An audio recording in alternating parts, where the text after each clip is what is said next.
Why hello, Miss Hellfire 2.0! Macy is looking good in her demon attire. Hey guys, it's Kristen, and today we are talking about Season 2, Episode 2 of The Charmed Reboot. This episode, we are following kind of a couple of different storylines that the girls are dealing with. Maggie and Mel learning that their father has passed, Mel trying to figure out how to reconstruct the Book of Shadows, and Macy and Harry going on a road trip and infiltrating a demon club. Consider subscribing if you like my videos, and drop down in the comments and let me know your thoughts on Dark Harry, and also who this new Overlord is that we're learning about. I would love to hear your theories, so let me know. So this episode starts up with the girls realizing that in this kind of new witchness protection program that they're in, it's made it seem like they've died to everyone else. You know, in Hilltown, they think the girls have perished in a fire. Kappa is doing a memorial to Maggie, and even we find out later on the demons in the demon world think that the charmed ones are gone. And in doing some deeper research, Maggie learns that not only are her and her sisters quote-unquote dead, but their father, Ray, has passed as well. So we're going on this kind of journey this episode with Maggie of her going back and forth between, you know, her childhood kind of and being a little bit more naive and also wanting to be an adult and make her own decisions. And I think a big focus of that was around Ray and his death this episode. What bothered me about this episode was that a lot of it was focused on the idea of Ray passing when he's a character that we don't really know at all. We've never met him, we've never seen flashbacks of him. I understand where they were trying to go with the story and kind of give us a little bit more background on the family and his relationship with Maggie, but I think that because they didn't even give us any flashbacks in this episode, you know, this was the prime place where they could have been like, okay, let's show some past stuff. They instead relied on telling us about their relationship instead of showing us. I think that that really was a miss, and I just kept thinking, why are we focused on Ray when he wasn't a character in last season? He's not someone we've gotten to know or meet at all. It just felt like a little bit of a waste of time in this episode when we could have been focusing more time on this really interesting demon storyline with Macy and Harry. They centered everything with Maggie and her dad around this ballerina music box that again kind of felt like it came out of nowhere. This wasn't something that was like mentioned in previous episodes. It was just brought up in this episode, and it kind of felt like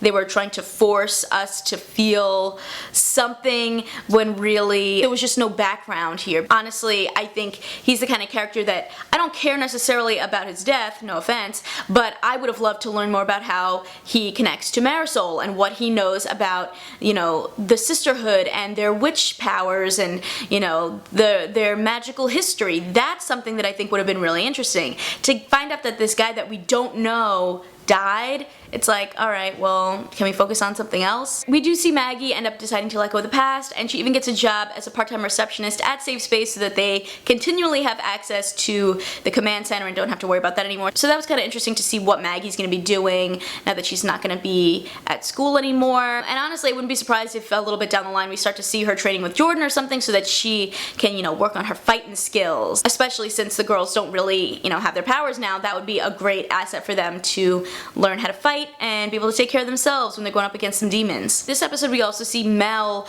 really focused on trying to get back into like the A team of being a witch because, you know, she doesn't have powers anymore. Macy, you know, who has her demon powers, is the only one that can really be proactive in trying to go save these witches because it's less dangerous for her. So Mel is really all about starting to put together the Book of Shadows. She's trying to remember past spells. This episode we see her really focused on an invisibility spell, which I just have to say, one of the things that really threw me off is that she's collecting all of these things to put this spell together, and then she just stands in the middle of Safe Space at like the little coffee area and puts the spell together and tries it there. And I'm just thinking, nobody's seeing her? Like, why don't you go back to the house? Why don't you go into the command center? Why are you trying to put a potion together in the middle of the Safe Space, like, work environment? That doesn't make any sense to me. But it does end up working. This episode, it was cool to see that, you know, even though she doesn't have her powers, she was still able to really contribute to the fighting and the magic that was going on with this potion that she put together. That's gonna be a big focus of this season, is Mel trying to put together different spells. I'm hoping that we'll get to see them create their own spells that maybe we haven't seen before. This was a way for the new showrunners to come in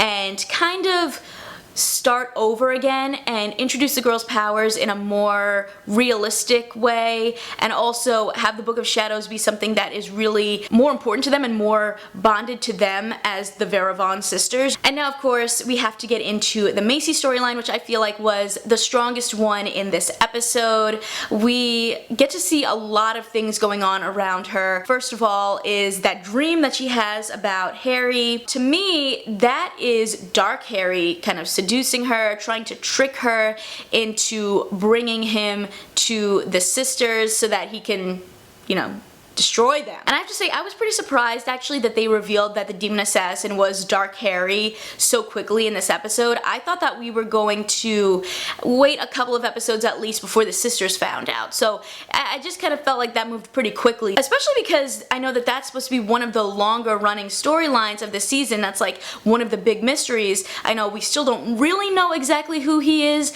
but I thought that, you know, they'd at least pace it out a little bit more, that maybe, you know, episode 5 or 6 we'd be like, oh shoot, they found out that Harry hasn't been telling them the truth, and, you know, that he's known this whole time that there's this guy that looks like him that's after them.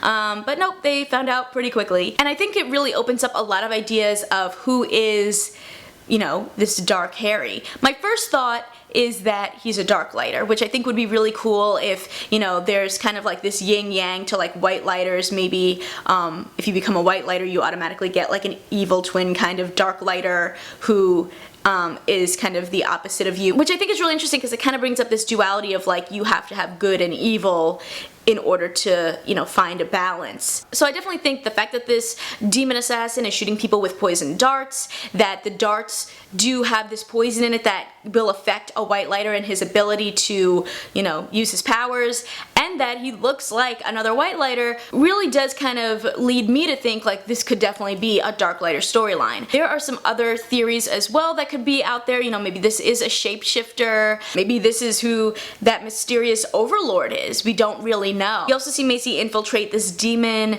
kind of nightclub where they are planning to burn this witch that she's been out to save, and Macy got the greatest makeover with that little glamour powder. She looked like Miss Hellfire 2.0. She looked great, and while she's there she gets to learn a little bit more about what's going on in the demon world. One of the things that I found really interesting that we learned was that there are different bloodlines of demons, so I wonder if we're gonna find out which one Macy's a part of, you know, maybe later on in future episodes. We also learned that someone who is supposedly the heir of Zagon the Great is the one who brought all the demons together, and they feel that because the elders are gone, because the charmed ones are gone, that this is their time to bring all the different bloodlines of the demons together to unite, and instead of fighting each other, kill off all of the witches who they feel are their oppressors. And the first step to that is burning this witch that, you know, Macy and Harry are out to save, Layla. They do end up saving the girl. Unfortunately, in their big escape, the girls are caught on camera, and now the demons do find out that the charmed ones are alive. You were right. The charmed ones are alive. And obviously there's going to be some kind of drama there because they're conflicting with the demon's plan. And so then the really big question we kind of have at the end of this episode is, who is this Overlord? And the fact that they kind of thought that the charmed ones were alive makes me wonder, like, could it be this Dark Harry? Is that who the Overlord is? Or is it someone completely different? So this episode really gave us a lot more insight into the demon world, which was really cool. I loved learning about that. That to me was the best part of this episode. I think that they wasted a little bit of our time by focusing on characters that we didn't know anything about or really have any connection to when it comes to Ray. Taking a look at the little teaser they have for next week's episode, I gotta say, it looks like we're getting back to a little bit of a storyline that we saw in season 1 a bit, which is Macy going on a little bit of a power trip because she's the only one with powers. I'm the only one here with powers. Who's gonna save the next dying witch? Macy? Last season we saw that when Macy took on the Source and, you know, was all powerful, and that the other girls kind of couldn't contribute. I think this time, you know, Macy's the only one with her demon ability and the other girls don't have any powers, so I could see, you know, why she kind of thinks like she is the only line of defense to save these other witches, and I think that could cause a little bit of tension with the sisterhood. If you guys like this video, you can check out more of my Charmed reviews right over here. I'll catch you in my next video. See ya!